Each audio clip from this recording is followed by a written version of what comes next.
Hello everyone and welcome back. This is a brief episode about another example of how I incorporate planning guidelines and instructions of a given project into my notebooks.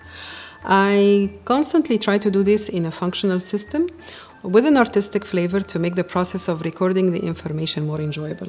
So today's project is about camping.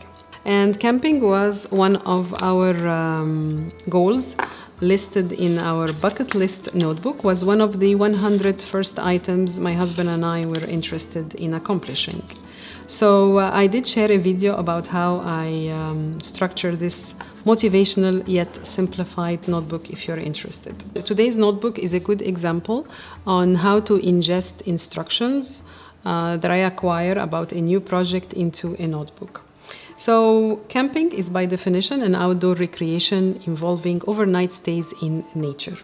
So it can be as primitive as a backpack and a tent, all the way to recreational vehicle, the RV. I right away realized that I need to log a lot of information about the campsites, which is basically the location we are camping at, to better plan our next camping trip in case we visit the same park. And for that, I needed a practical system to expedite the process of logging information.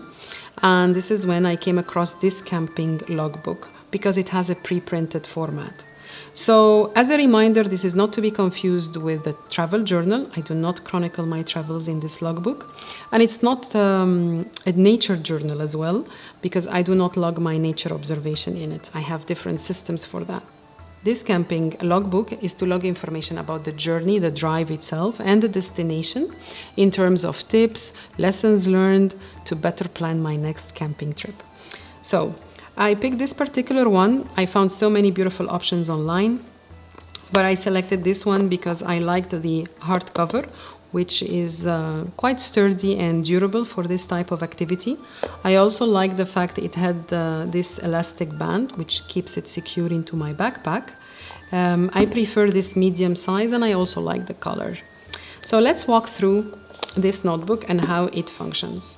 The very first thing, you have this black space, which is perfect place to add maybe stickers you collect from parks or any outdoor decoration. Then you have a space to add your information in case it's lost. I did stamp also the year I started this logbook, and you can add the year when you finish it. You have one introduction page with this section of questions. They kind of trigger the benefits and the purpose of why it's important to have such a logbook and how it helps you to better plan your next trip.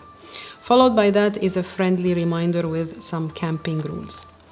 Towards the end of this notebook, you have a section with some camping hacks, and they leave you a space to add your own, because you certainly learn new hacks every time. And then you have back to the black space to decorate with more stickers or maybe some pictures. Lastly, you have this very practical pocket. It's a perfect place to add a map of the area or any extras you see fit you want to carry with your logbook. Moving on to the notebook itself, this notebook is designed in a way that every 2 pages facing each other are structured to log information about one destination. So if you move from location A to location B, from one campsite to the other, flip the page and log the information separately. And this is why you have the destination and the date in bold font. And as you can see, all the information to be logged is on the left-hand side, and they leave you the right-hand side a free space, more blank, for notes, sketching, and photos. So now let's walk through how I personally use this notebook.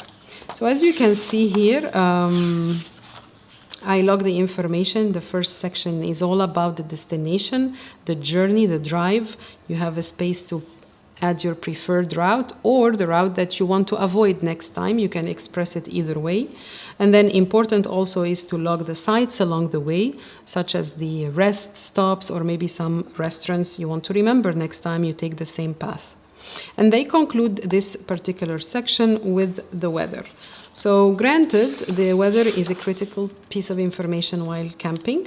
I try to add details as much as I can. So next time I check this page about this park, I correlate the weather details with the date to kind of have a reasonable prediction about what was the weather during this time of the year.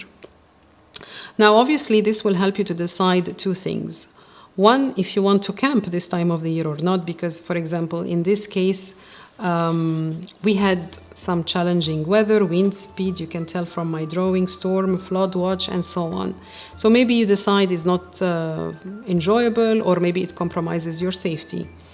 Or you decide to go, but you need to remember the weather and check your forecast as well to be ready with the right gear, maybe rain boots or raincoats and so on.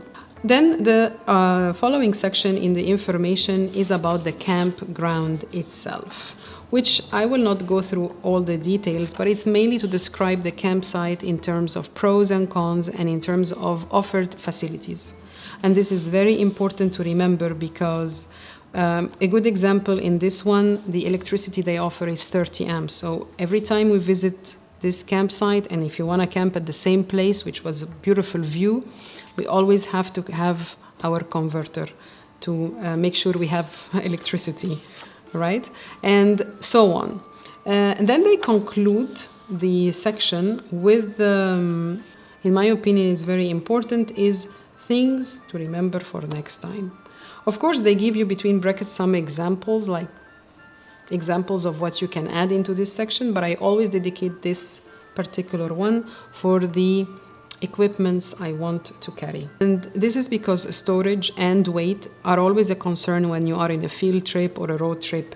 So you only want to carry the gear based on the intended activity, right? So in this last camping trip, it's all about hiking through steep and slippery trails. So it's a must to always remember in this park to have hiking boots, hiking sticks, and good snacks, right? So maybe for another park, you want to pack your fishing kit. So this helps you, this section helps you to remember not necessarily to pack everything, but only to pack what you are planning to use based on the activities offered by this site. And of course, you can add more details about the view, the shades, the privacy. You can describe it as much, and all the fun adventure or maybe, lesson learned you had. All of this will help you to better plan for your next camping trip. So I really like this notebook. It helped me to log my information right away without worrying about the layout. I will say the only thing missing is that I wish they had numbered the pages, because I wanted to dedicate the very last page, maybe use this empty space for an index based on the alphabetic sorting by park name. But it's an easy thing to work around. I will basically add the pages myself. I will say this is the only limitation this logbook had. But there are plenty of options, and there are also options that offer even more details. For me personally, I didn't need more, so I thought this was good enough for the purpose. So let me know if you found it interesting, and if you are into field trips and camping trips, if such a logbook can help you to better plan your trip. Thank you for watching, and see you in the next video.